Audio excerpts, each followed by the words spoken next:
అందరికీ నమస్కారం. Welcome to my channel. ఈ వీడియోలో ఏపీ ప్రభుత్వ సర్వీస్ పెన్షనర్లు మరియు ఫ్యామిలీ పెన్షన్లు తప్పక తెలుసుకోవాల్సిన అతి ముఖ్యమైన సర్వీస్ రూల్స్ అండి. విశ్రాంత ఉద్యోగులకు శుభవార్త. దీనికి సంబంధించిన అప్డేట్ న్యూసే మనం ఈ వీడియోలో తెలుసుకోబోతున్నాము. వీడియోని అయితే ఎక్కడే కానీ స్కిప్ చేయకుండా చివరి దాకా చూడండి ఫ్రెండ్స్. అప్పుడే ఇన్ఫర్మేషన్ పూర్తిగా అర్థమవుతుంది.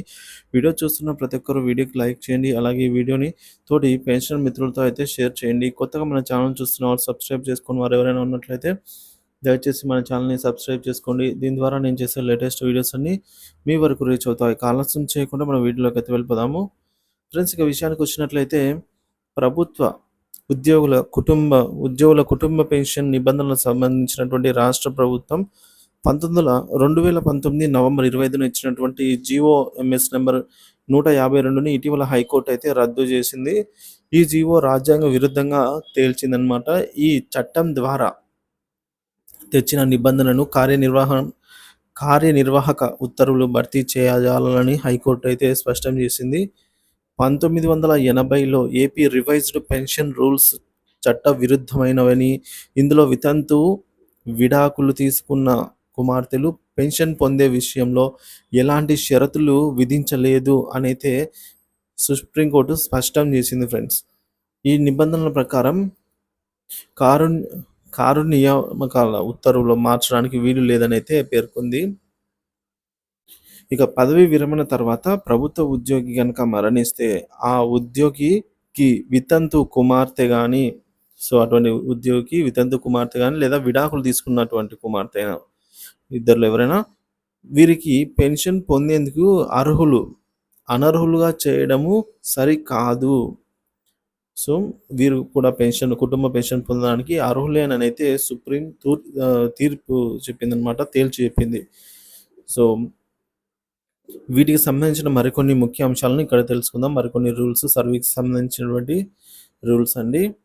ఈ విధంగా వితంతు కుమార్తె కానీ లేదా విడాకులు తీసుకున్న కుమార్తె కానీ ఉంటే వీరికి పెన్షన్ పొందేందుకు అనర్హులుగా గతంలో చేయడం జరిగింది. ఇటువంటివి చేయకూడదు, చట్ట విరుద్ధం అని చెప్పి సుప్రీంకోర్టు వీరినైతే సమర్థించింది అనమాట.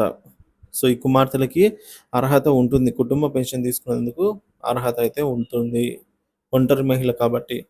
ఇక rule number 5012B1 GOMS number 335 ప్రకారంగా డేటెడ్ తేదీ వచ్చేసి 15 సెప్టెంబర్ 1993 ప్రకారంగా రిటైర్ అయిన ప్రభుత్వ ఉద్యోగి చట్ట ప్రకారం పెళ్లి చేసుకుంటే ఆ మహిళకి కూడా ఫ్యామిలీ పెన్షన్కు అర్హురాలే. చట్ట ప్రకారంగా పెళ్లి చేసుకుంటే అండి, చట్ట విరుద్ధంగా ఇదే రూల్లో ఇంకో రూల్ ఉంది, చట్ట విరుద్ధంగా చేసుకుంటే అర్హురాలు కారు అని చెప్పేసింది. ఇక rule number 5010BC GOMS number 245 ప్రకారం డేట్ మనకు 4th సెప్టెంబర్ 2012 ప్రకారం ఒక వ్యక్తి 2 ఫ్యామిలీ పెన్షన్లు పొందుటకు అర్హులే. కానీ ఈ రెండింటి మొత్తం అనేది 27,830 రూపాయలకు మించి అయితే ఉండకూడదు. అంతకు మించి ఉన్నట్లయితే 27,830 రూపాయలు మాత్రమే ఇస్తారు, అంతకు మించి ఎంత ఉన్నా కూడా. ఇక rule number 5012B note 23 GOMS number 236 date 28th మే 1994 ప్రకారంగా రిటైర్మెంట్ తదుపరి కలిగినటువంటి సంతానానికి కూడా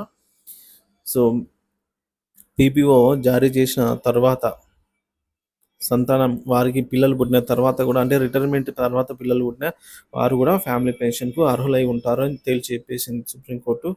ఇక circular memo number 4027/B/26/pension1/87 date 20th August 1991 ప్రకారంగా మొదటి భార్య బ్రతికి ఉండగా ప్రభుత్వ అనుమతి లేకుండా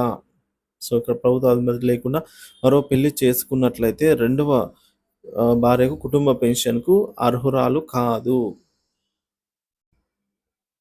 మొదటి భార్య ఉండగా మళ్ళీ పెళ్లి చేసుకుంటే అర్హురాలు కారండి ఆ రెండో భార్య కుటుంబ పెన్షన్కి. ఇక GOMS నెంబర్ 20 ప్రకారంగా డేట్ వచ్చేసి 24th జనవరి 1981 ప్రకారంగా విడాకులు పొందినా కూడా, విడివిడిగా ఉంటున్నా కూడా భార్య పిల్లలు ఎవరైతే ఉంటారో వారు కుటుంబ పెన్షన్ అంటే ఫ్యామిలీ పెన్షన్కు అర్హురాలు అయి ఉంటారు. ఇక్కడ మనం చూసుకోవచ్చు, విడాకులు పొందినప్పటికీ కూడా, అంటే డివోర్స్డ్ అయినప్పటికీ కూడా విడివిడిగా ఉంటున్నట్లయితే వారికి అర్హత అనేది ఉంటుంది.